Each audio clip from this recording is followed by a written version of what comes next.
Sœurs en Jésus-Christ, bonjour. Bienvenue une fois de plus à notre émission Une minute avec Dieu. Aujourd'hui, nous sommes au vendredi 23e jour du mois de décembre de l'an 2022. Nous bénissons l'Éternel, nous le rendons grâce de la grâce qu'il nous donne de partager encore ensemble ce matin. Je suis le serviteur Manel et comme vous le savez, le vendredi pour nous est un jour de prière, de visitation, un jour de prière, de guérison. Mais compte tenu que nous sommes à la veille de la fête de Noël, à la veille des fêtes de fin d'année, j'ai trouvé important qu'avant la prière, nous partageons sur ce point. Après un petit partage, nous allons prier. Car je voudrais parler des fêtes de fin d'année, je voudrais parler de la fête de Noël.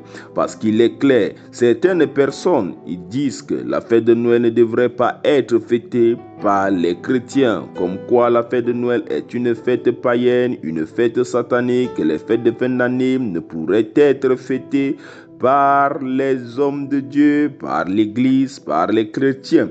Mais moi, je voudrais dire une chose. Il faut tout d'abord savoir ce que vous fêtez lorsque vous fêtez la fête de Noël. La fête de Noël, ce n'est pas l'anniversaire de Jésus parce que Jésus n'est pas né un 25 décembre, ça c'est vrai. Mais la fête de Noël, c'est la fête de la commémoration de la naissance du Seigneur Jésus-Christ. Ça signifie que c'est un jour que l'on a choisi pour commémorer, pour se rappeler, pour mettre à l'honneur un jour où le Seigneur est né, c'est-à-dire qu'on se souvient de lui, on se souvient de sa naissance. Et c'est ce qu'il faut savoir, c'est ça la fête de Noël. Si tu dis que tu ne fêtes pas la fête de Noël parce que c'est le jour exact, c'est pas le jour exact de la naissance du Christ, tu fais bien. Et il ne faut pas le fêter parce qu'en réalité, tu n'as pas encore compris pourquoi l'on fête la fête de Noël. La fête de Noël, c'est un jour où on commémore la naissance du Christ. Et c'est pourquoi il est important pour nos parents de bien expliquer aux enfants qu'est-ce que tu fêtes. Qu'est-ce qu'ils sont en train de fêter? Il faut bien canaliser la fête de Noël. Il ne faut pas la transformer à une fête de Papa Noël. Beaucoup d'enfants de nos jours ne savent plus que la fête de Noël, c'est une fête où on commémore la naissance du Christ, mais pensent que c'est la fête de Papa Noël. Papa Noël est une autre culture. Papa Noël est une culture peut-être occidentale. Papa Noël est une autre histoire. Mais la fête de Noël pour les chrétiens ne doit pas être une fête de Papa Noël, mais ça doit être une fête de commémoration de la naissance du Christ. Et les parents doivent bien expliquer aux enfants pour qu'ils comprennent ce qu'ils sont en train de fêter. Et il faut savoir une chose, le plus souvent, toi, si tu ne veux pas fêter le 25 décembre, tu peux choisir tout un autre jour dans ta vie et tu vas trouver ce jour où tu vas commémorer la naissance du Christ. Alors, si les hommes ont choisi, si les chrétiens ont choisi de commémorer tout ensemble la naissance du Christ au 25 décembre, il n'y a rien de mal à cela. Il n'y a rien de mal à cela, c'est même une très bonne chose. Si tu observes un jour particulier ou tu n'observes pas un jour particulier pour commémorer la naissance du Christ, il n'y a pas de problème. Parce que la Bible dit dans le livre de Romains, le chapitre 14, verset 5, il est écrit: tel fait une distinction entre les jours, tel autre les estime tous égaux, que chacun ait en son esprit une pleine conviction. Alors, cela signifie une chose. Si le 25 décembre pour toi, tu sais que c'est un jour que tu as choisi pour commémorer la naissance du Christ, c'est très bien. Il ne faut pas que tu aies des doutes dans ton cœur. Si toi, le 25 décembre pour toi, c'est un jour que tu dois douter ou tu n'es pas convaincu que c'est une fête que tu dois fêter, il n'y a rien de mal à ne pas le fêter. Mais ne dis pas que ceux qui le font sont en train d'adorer le diable, sont en train de faire des choses sataniques, parce que la commémoration peut être faite n'importe quel jour. Et il faut juste savoir ce que nous fêtons. Et l'autre problème, c'est la manière dont nous fêtons. Parce que la vérité, c'est que nous fêtons maintenant nos années, nos nouvelles années, nos anniversaires, nous fêtons nos choses, je vais les appeler comme ça, nos choses, parce que à un moment donné, lorsque tu fêtes d'une certaine manière, ce n'est plus une affaire de Dieu. Lorsque tu fêtes le 25 décembre, il faut savoir comment tu le fais, comment tu fais cette fête, comment tu passes cette fête, parce que la manière dont tu passes la fête également va déterminer si Dieu prend plaisir à ta fête ou non. Parce que regardons, il y a une chose qui se passe dans le livre de Nombre, le chapitre 10, verset 10. Dieu parle au peuple d'Israël et il leur parle de leurs fêtes, comment ils vont passer les fêtes. Il dit, dans vos jours de joie, dans vos fêtes et dans vos nouvelles lunes, vous sonnerez des trompettes en offrant les holocaustes et vos sacrifices d'action de grâce. Et elles vous mettront en souvenir devant votre Dieu. Je suis l'Éternel, votre Dieu. Voilà un passage où l'Éternel dit que vous pouvez faire des fêtes, vos jours de joie, mais il voudrait que dans vos jours de joie, qu'il soit celui qui est en l'honneur et non que ce soit le bas qui soit en l'honneur et non que ce soit uniquement la nourriture qui soit en l'honneur, mais celui que vous devez mettre en l'honneur, c'est le Dieu Tout-Puissant. Aujourd'hui, c'est le jour J. Nous voulons fêter la commémoration du Seigneur Jésus-Christ qui a lieu le 25 décembre. Alors, il n'est pas question que ce qui soit à l'honneur, ce soit le sapin et les guirlandes de Noël, mais ce qui doit être à l'honneur, c'est la commémoration, c'est le souvenir, c'est la naissance du Seigneur Jésus-Christ.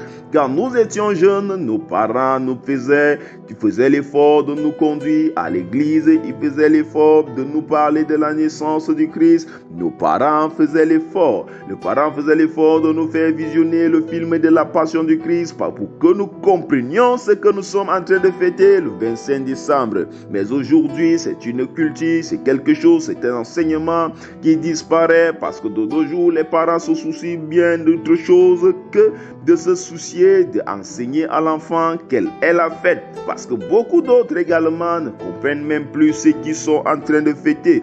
Je parle cela parce que c'est très important.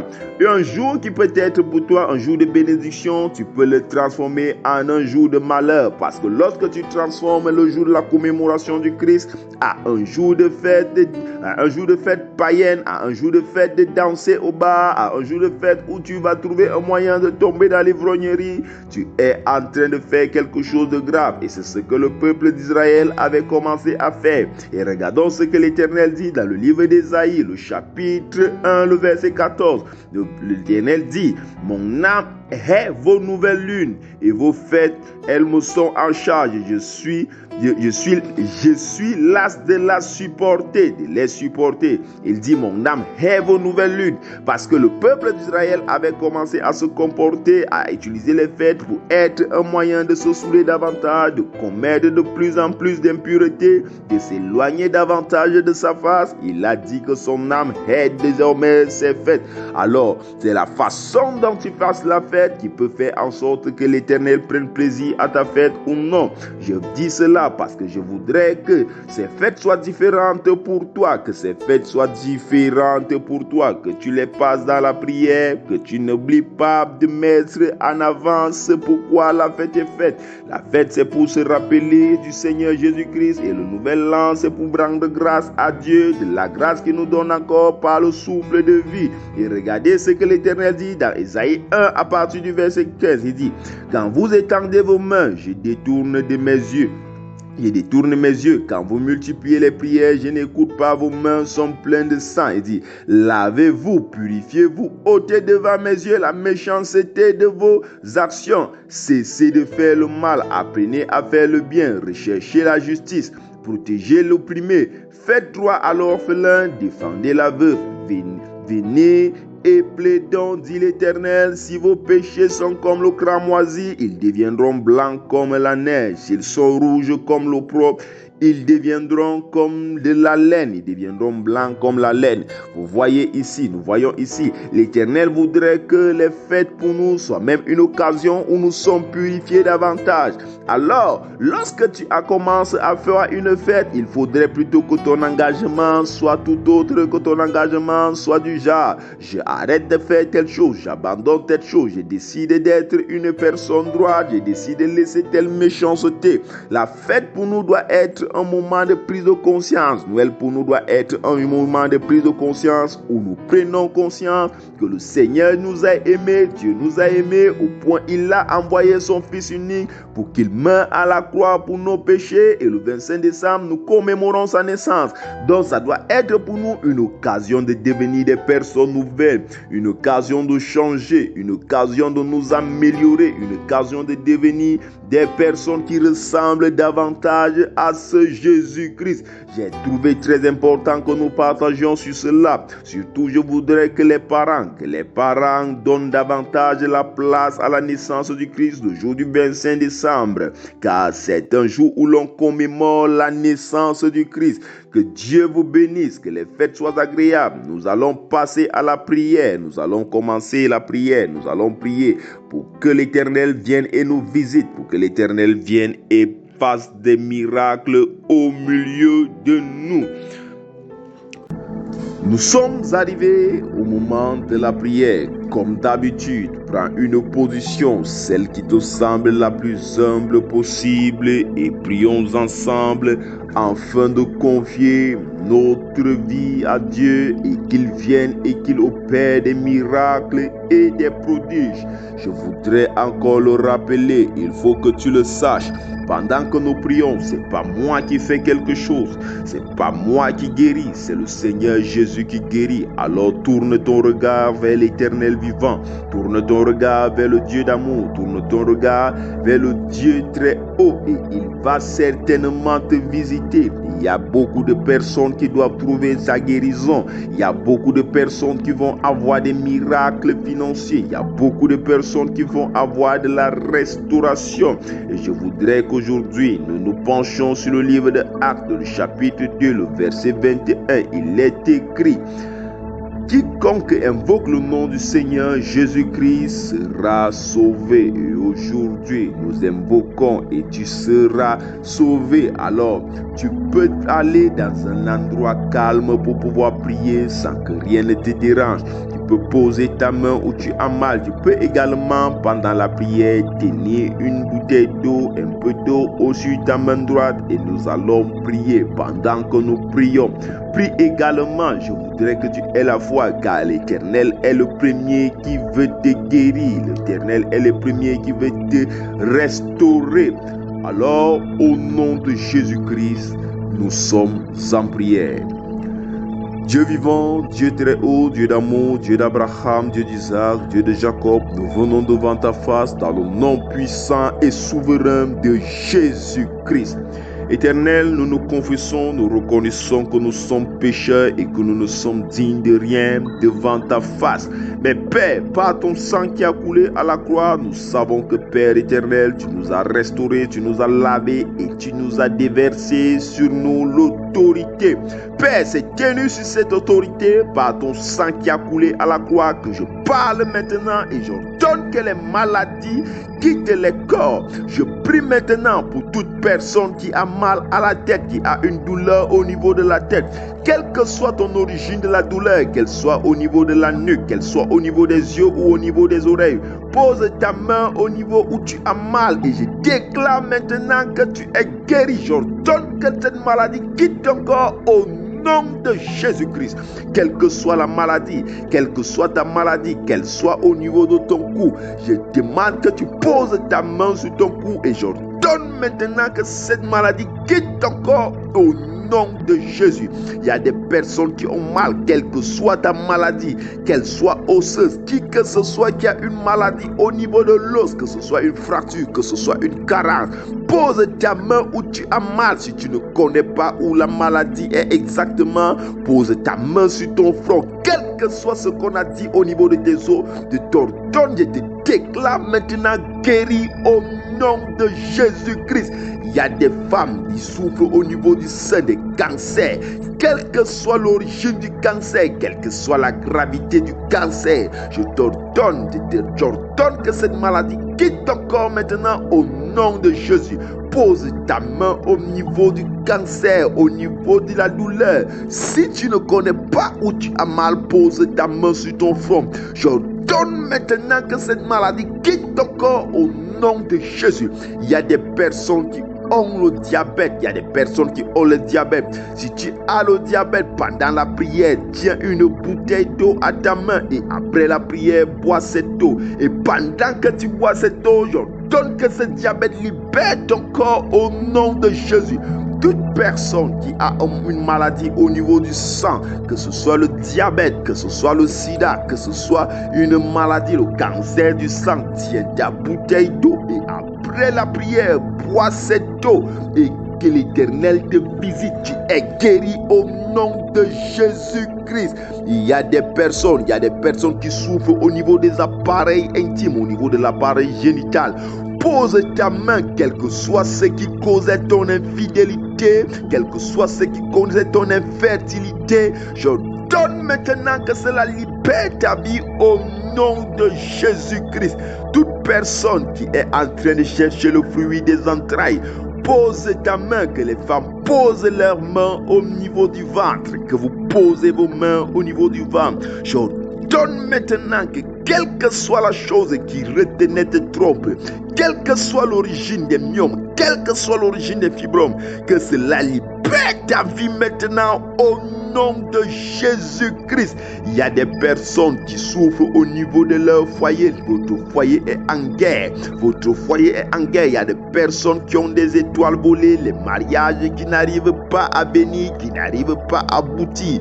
Si tel est ton cas, je te demande maintenant, mets tes deux genoux au sol et lève les mains vers le ciel. Pendant que tu le fais, je déclare et je proclame le mariage et la paix dans ton foyer au nom de Jésus-Christ. Il y a des personnes qui sont possédées. Toi qui es possédé, quel que soit l'esprit qui te possède, quand tu écoutes le son de ma voix, j'ordonne maintenant que ces démons sortent de ta vie au nom de Jésus. J'ordonne que ces démons sortent de ta vie au nom de Jésus. Je parle à tout esprit impur. Je commande que vous libérez maintenant au nom de Jésus-Christ. Il y a des personnes qui sont tristes. Votre cœur a besoin de la consolation. Posez tes deux mains sur le cœur. Toi qui es Christ, toi qui as la douleur dans le cœur, posez tes deux mains sur le cœur et j'ordonne maintenant par le sang de Jésus, au nom de Jésus, que la grâce, la paix, la joie viennent à toi maintenant au nom de Jésus-Christ. Il y a des personnes qui ont la vie liée, ils ont les bras liés.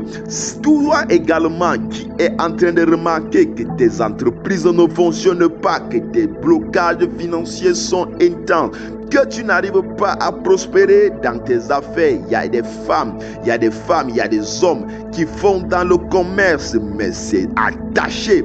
Pendant que nous sommes en train de prier, je te prie, colle tes deux mains, dès que tu colles tes deux mains et sépare le mouvement brusque. Pendant que tu colles tes deux mains et que tu les sépares, tu es en train de briser toutes les chaînes qui avaient attaché tes mains. Je donne que toutes ces chaînes soient brisées au nom de Jésus. Je le répète, colle tes deux mains et sépare-les d'un mouvement brusque. Je donne que ça te libère au nom de Jésus. Il y a des familles qui sont attachées. Des démons sont assis sur des familles. Toi qui fais partie de cette famille et qui m'écoute maintenant, je donne la libération de ta famille maintenant au nom de Jésus-Christ. Il y a des personnes dont l'esprit de mort tourne autour.